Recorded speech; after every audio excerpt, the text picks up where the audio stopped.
அனைவருக்கும் என் இனிய வணக்கங்கள். இந்த பதிவில் நம்ம ஆடி மாதம், அதாவது எதிர் வருகின்ற 17ஆம் தேதி 7ஆம் மாதம் நமக்கு வியாழக்கிழமை ஆடி மாதம் பிறக்கிறது. ஆடி மாதத்தின் சிறப்பை பற்றி கொஞ்சம் இங்கே நம்ம தெரிஞ்சுக்கலாம், சரிங்களா? ஓகே. ஆடி மாதம் என்பதே இறை வழிபாட்டிற்கு உரிய மாதம் என்று கருதப்படுகிறது. அந்த மாதத்திலே நம்ம அம்பாள் வழிபாட்டுக்கு முக்கியத்துவம் கொடுத்து அம்பாள் ஆலயங்கள் எல்லாமே திருவிழா கோலமாக இருக்கும். ஆடி மாதம் சூரிய பகவான் கடக ராசியில் பிரவேசிக்கும் போது ஆடி மாதம் பிறக்கிறது. ஒவ்வொரு மாதமும் தமிழ் மாத பிறப்பும் சூரியனை வைத்து தான் நம்ம குறிக்கிறோம். எடுத்துக்காட்டுக்கு சித்திரை மாதம்னா அவர் மேஷத்தில் வருவார், வைகாசி மாதம்னா ரிஷபம் அப்படின்னு வரிசையாக ஒவ்வொரு தடவையும் அப்படியே ஒவ்வொரு மாதமும் ஒரு நாளைக்கு 1 டிகிரி என்று ஒரு மாதத்துக்கு 30 டிகிரிக்கு அவர் ராசி கட்டங்களே மாறி வருகிறார். ஒரு 12, அப்போ ஒரு வருடம் ஆயிரம் நம்மளுக்கு 12 மாதங்கள். அதில் மிக சிறப்பாக எல்லா மாதங்களும் சிறப்பான மாதங்கள் தான் நமக்கு. ஆனால் ஆடி மாத சிறப்பு பொதுவாக பெண் தெய்வங்களை வணங்குவது, அம்பாள் வழிபாடு, மாரியம்மன் வழிபாடு செய்வது மிக உகந்த மாதமாக இந்த மாதத்தை, ஆடி மாதத்தை நம் முன்னோர்கள் நமக்கு வகுத்து கொடுத்திருக்கிறார்கள். சரி, ஆடி மாதத்தில் என்னென்ன நாம் செய்யலாம், என்ன நம்ம செய்யக்கூடாதுன்றது தான் இந்த பதிவில் நம்ம பார்க்க போகிறோம். சரி, முக்கியமாக தட்சிணாயனம் மாதங்கள் என்று ஆடி மாதம் முதல் மார்கழி மாதம் வரை பிரித்து கொடுத்துருக்காங்க. உத்தராயணம் தை மாதம் முதல் ஆணி மாதம் வரை. இப்போ நம்ம 16ஆம் தேதியோடு ஆடி மாதம் நமக்கு முடியுது.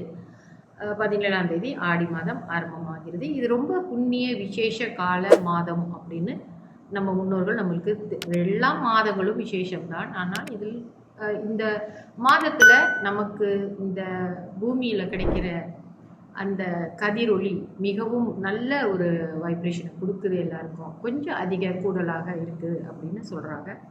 அதனால் இந்த வழிபாட்டிற்குரிய மாதமாகவே கருதப்படுகிறது. ஏன்னா விவசாயம் செய்கின்ற ஊர்கள்லாம் பார்த்தீங்கன்னா இந்த ஆடி மாதத்தில் தான் பயிர் செய்ய ஆரம்பிப்பாங்க. மற்றபடி நம்ம குலதெய்வ வழிபாடு, ஒரு ஜபம் செய்தால் கூட இந்த ஆடி மாதத்தில் மிக சிறப்பு. இந்த 30 நாளும் ஆடி மாதத்தில் ஜபம் செய்கிற அந்த இத்தனை எண்ணிக்கையில் ஜபம் செய்யணும்னு சொல்கிறோம் இல்லையா, அது கூடுதல் பலனை கொடுக்கிறது அப்படின்றது ஒரு ஐதீகமும் உண்டு. சரிங்களா? இந்த ஆடி மாதத்தில் நிறைய விசேஷ நாட்கள் நம்மளுக்கு கொடுத்துருக்குறாங்க.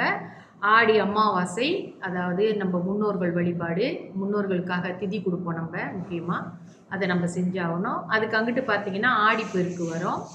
புதிதாக திருமணமானவர்கள் அவங்களோட மாலையெல்லாம் கொண்டு போய் அந்த கடல் நீரில் விட்டுட்டு அவங்க ப்ரேயர்லாம் முடிச்சுட்டு வருவாங்க. தாலி பெருக்கி போடுறது பெண்களுக்கு, தாலி சரடு மாற்றுவாங்க இந்த மாதத்தில் ஆடிப்பெருக்கு அன்னைக்கு. அப்புறம் இன்னொரு விசேஷம் என்னென்னா ஆடிப்பூரம், ஆடி மாதத்திலே வருகின்ற பூர நட்சத்திரத்துக்கு விசேஷம் அதிகம். அதுவும் ஒரு வழிபாடு. ஆடிப்பூரம் கோயில் திருவிழா நடக்கும். அப்புறம் பார்த்தீங்கன்னா நாக சதுர்த்தின்னு வரும். நாக சதுர்த்தி நம்ம வீட்டில் இருக்கிற சகோதர சகோதரிகள் எல்லாம் நலமோடும் வளமோடும் ஆயுள் ஆரோக்கியத்தோடும் வாழ வேண்டும் என்றால் இந்த நாக சதுர்த்திக்கு பாலாபிஷேகம் நடத்துவாங்க.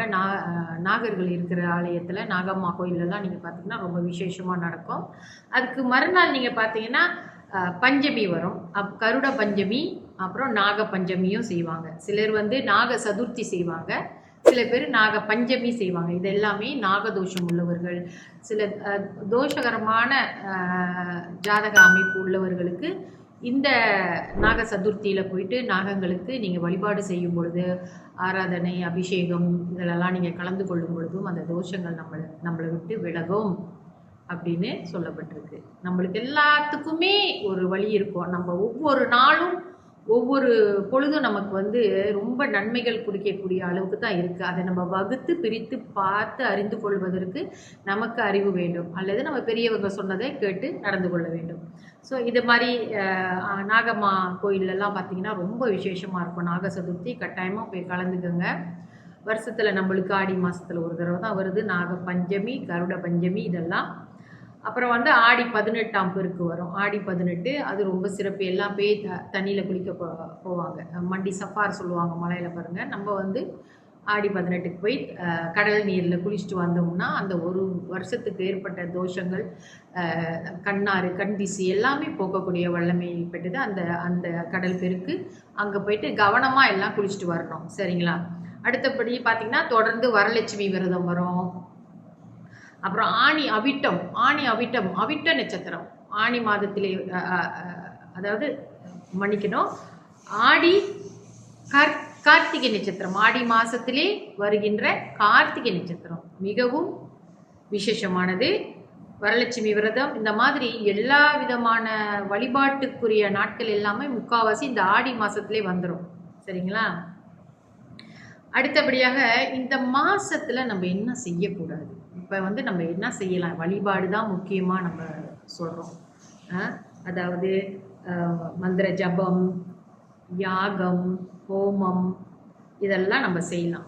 அடுத்தது தானம், அன்னதானம் செய்கிறது, கூழ் செஞ்சு மக்களுக்கு கொடுக்கறது, அந்த மாதிரியெல்லாம் பொங்கல் செய்து குலதெய்வங்களுக்கு வழிபாடு செய்கிறது, இஷ்ட தெய்வத்துக்கு வழிபாடு செய்கிறது, அப்புறம் கிராம தேவதைகளை வழிபாடு செய்வது எல்லாமே இந்த ஆடி மாதம் தான். அதனால தான் நம்ம வந்து நல்ல காரியங்களை வந்து நம்ம இந்த மாதத்தில் செய்யாமல் மற்ற மாதங்களில் நம்ம செய்கிறோம். ஸோ முகூர்த்த நாள் எல்லாம் இந்த ஆடி மாதத்தில் எந்த பஞ்சாங்கத்துலேயும் குறித்து கொடுத்துருக்க மாட்டாங்க. அதற்காக இது வந்து நல்ல மாதம் இல்லைன்னு இல்லை, இந்த மாதம் மிக மிக சிறப்பானது வழிபாட்டிற்கு அப்படின்றது நம்ம புரிஞ்சுக்கிறோம்.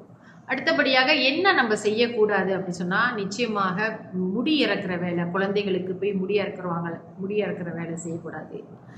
கர்ப்பிணி பெண்களுக்கு இந்த மாதத்தில் வந்து நீங்கள் வந்து வளைகாப்பு செய்வது, சீமந்தம் செய்வது சிறப்பில்லை, செய்யக்கூடாதுன்னு தான் சொல்லியிருக்காங்க. சாஸ்திரத்தில் கூறப்பட்டது தான், ஜோதிட சாஸ்திரத்திலே. அப்படி இல்லை எங்களுக்கு 8ஆம் மாதம் 7ஆம் மாதமும் 9ஆம் மாதம் கணக்கு பண்ணாலும் எங்களுக்கு ஆடி மாதம் வந்து இப்படி வருதே அப்படின்னு சொன்னாக்கா, நீங்கள் இதெல்லாம் வந்து முன்கூட்டியே ஒரு பெண் கருத்தரித்த பிறகு அவங்க எத்தனாம் மாதத்தில் அவங்க ரெட்டைப்பட மாதம் இல்லாமல் ஒத்தப்பட மாதம் எப்போ வருதுன்னு ஒரு கல்குலேஷன் நீங்கள் பண்ணி வச்சுக்கிட்டு இந்த ஆடி மாதத்தில் செய்யாமல் அவர்களுக்கு உகர்ந்த நட்சத்திரம் உகர்ந்த மாதத்திலே நீங்கள் செய்யணும். யாராக இருந்தாலும் ஆடி மாதத்தில் அந்த வளைகாப்பு போன்ற நிகழ்ச்சிகள் செய்யக்கூடாது. சரிங்களா? முடி இறக்கிறதும் செய்யக்கூடாது.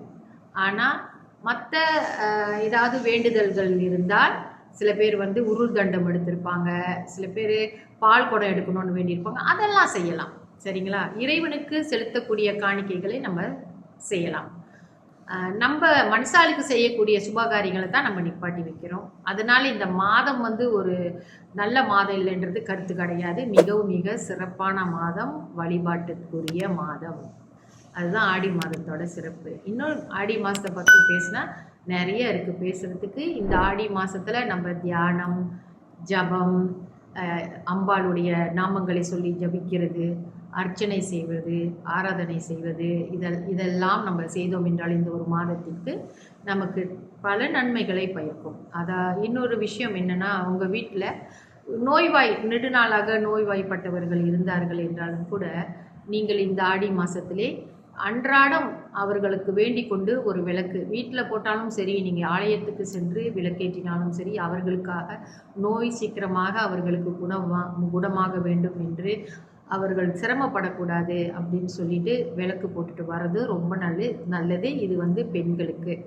அப்புறம் இந்த நாக சதுர்த்தின்னு சொன்னோன்னா, இது வந்து என்னன்னா, நம்ம பெண்கள் வந்து தன்னுடைய சகோதரர்கள், அதாவது கூட பிறந்த அண்ணன் தம்பிகள் சிறப்பாக வாழ வேண்டும், நல்ல ஊதியம் கிடைக்கணும், வேலை செஞ்சு அவங்க ஆரோக்கியமாக இருக்கணும், ஆயுளோடு இருக்கணும், அவங்க குழந்தைகள்லாம் நல்லா இருக்கணும்ட்டு பிரார்த்தனை பண்ணிட்டு பால் குடம் எடுக்கிறது மிக சிறப்பு. இது சகோதரர்களுக்காக சகோதரிகள் செய்வது அப்படின்ட்டு. ஸோ இந்த ஆடி மாதத்தில் நம்ம எல்லாம் வந்து அதாவது நிறைய காசு பணம் செலவு பண்ணி தான் சாமி கும்பிடணும்னு இல்லைங்க.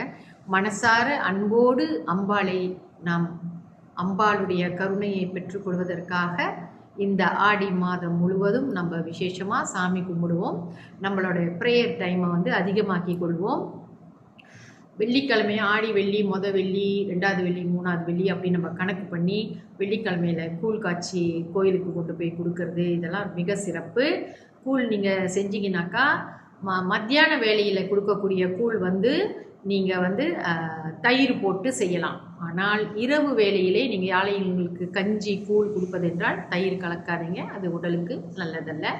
இதெல்லாம் கொஞ்சம் கவனத்தில் செலுத்திக்கங்க. அப்புறம் கதம்ப சோறுன்னு சொல்லுவாங்க, சாம்பார் சாதம், இதெல்லாம் வந்து ஒரு தானம் கொடுக்குறோம் நம்ம, அன்னதானம். இந்த நல்ல நாளை முன்னிட்டு அவங்க கை பக்குவத்திற்கு எவ்வளவு செலவு பண்ண முடியுமோ இறை வழிபாட்டிற்காக அப்படி தான் நம்ம செய்யணுமே தவிர, இங்கே வந்து நம்மளுக்கு தேவை நம்மளோட உடல் உழைப்பும் நம்மளுடைய மனம் திறந்த அன்பான வழிபாட்டுக்கு தான் அந்த இறைவன் நம்மளுக்கு வந்து அருள் புரிவார் என்பதை மறந்துவிடக்கூடாது. நம்மக்கிட்ட இருக்கிறத வச்சே நம்ம வழிபாடு செய்யலாம். நன்றி, வணக்கம்.